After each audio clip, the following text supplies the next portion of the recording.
What does this mean for everyday Americans' wallets? With help with that, let's bring in Vice President of the Commonwealth Foundation and Fellow at Independent Women's Forum, Jennifer Stefano, and Accounting Professor at Montclair State University, Dan Geltrude. Thank you so much for joining us today, Jen. I want to start with you. So this is a drop from March's high, 8.5%, and the first decline in about 8 months. But, still, this is not as low as economists' prediction of an 8.1% rate.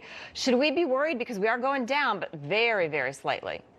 That's right. And the reason is because there is such instability in the world that a lot of foreign investors are putting and buying dollars, which is increasing actually the value of our currency. It's the highest it's ever been against the yen.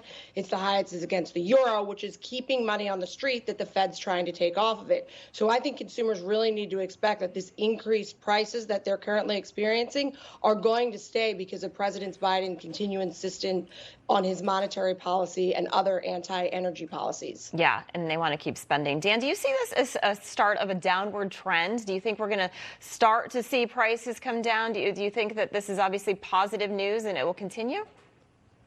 Well, it's very little positive news. Let me put it that way. Look, I think, Jennifer, what she just said is spot on. When you look at energy costs and our energy policies, gasoline, diesel fuel, highest it's ever been. Look, all our goods and services have to go from point A to point B. If we continue to have rising fuel costs, prices are not going to go down.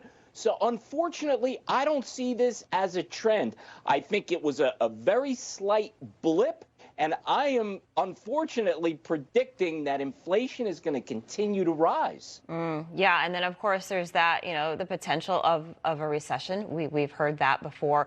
Jen, the so-called core prices, which they don't include energy and food prices, they jumped twice as much from March to April than they did the month before. So what do these numbers mean for consumers when we're talking things like gas, food, shelter, mortgages, car loans? They're going to continue to stay at the rate they are, if not increase. Remember, just because indices would drop doesn't mean that prices on the market immediately follow. These things take time to unfold, and there's a great instability in the world, both with what the Fed will or won't do and with the situation in Russia. So I think consumers really have to get used to the fact that these prices are going to remain high. There's not a lot of release for them, and this is where people do turn to the ballot box, where they pay more attention to the elections coming up, the midterm elections, and frankly, their statewide elections. Yeah, and I think, guys, the media and a lot of people aren't talking about is the fact that many Americans live paycheck to paycheck. And then when we see these prices go up at the gas station, at the grocery store. So let's take a quick look at what breakfast costs you now. So Dan, I want you to take a look at this. Eggs up 22.6%, cereal up 10.3%, coffee up 13.5%. I mean, this is breakfast, and then you tack on meat, the cost of chicken, the cost of beef, everything is going up, Dan. Right. And listen, it really hurts me to see breakfast, my favorite meal, those costs going up. But look, this is what's hurting America. This is what's hurting the everyday person. And for some reason, they are tone deaf in Washington. They're focusing on other things. I'm not saying they're not important, but the most important thing is that can Americans afford the basics that they need to live? And it seems like that's being ignored. Yeah, absolutely. Jen, the Fed raised the interest rates and they've hinted at more hikes to come. So obviously, that affects home buying. That affects everything. We're talking about how do you combat inflation? You've got the Federal Reserve trying to do more, but what they're doing, is that enough to avoid us going into a recession? The concern is that no, a lot of the indices that we're seeing now, including, and this is a key indice for a recession, the purchasing power of your wages, the Big Mac index.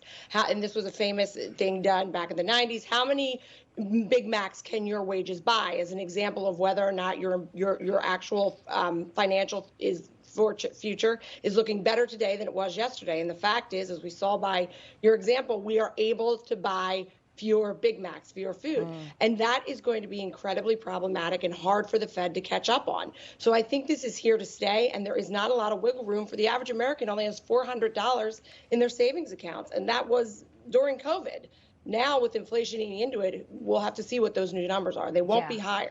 No, I know. Dan, very quickly, Amy Tarkarian earlier was talking about how she had a neighbor and they wanted to go fill up their RV because they were going to go and travel. But because the cost of diesel is so high, they said, forget it. I mean, that's really affecting everyone, even this summer. Is there anything that we can do? Because people obviously are cutting back. What else can Americans do? Well, it's a really tough decision because what happens is your dollars can only go so far. So you're going to spend them on the necessities, all the extras, things like going out to dinner, more often, or vacations. Those things are going to have to be cut back, and that ends up hurting the economy. Yeah, you're right, because if people don't take vacations, then they don't spend money in the towns that they're at. It's going to affect people who are, who are working as well. All right, a lot to tackle. Jennifer Stefano, Dan Geltrude, thank you so much. We'll see you again in the next hour. We appreciate it. Thank you. All right, up next.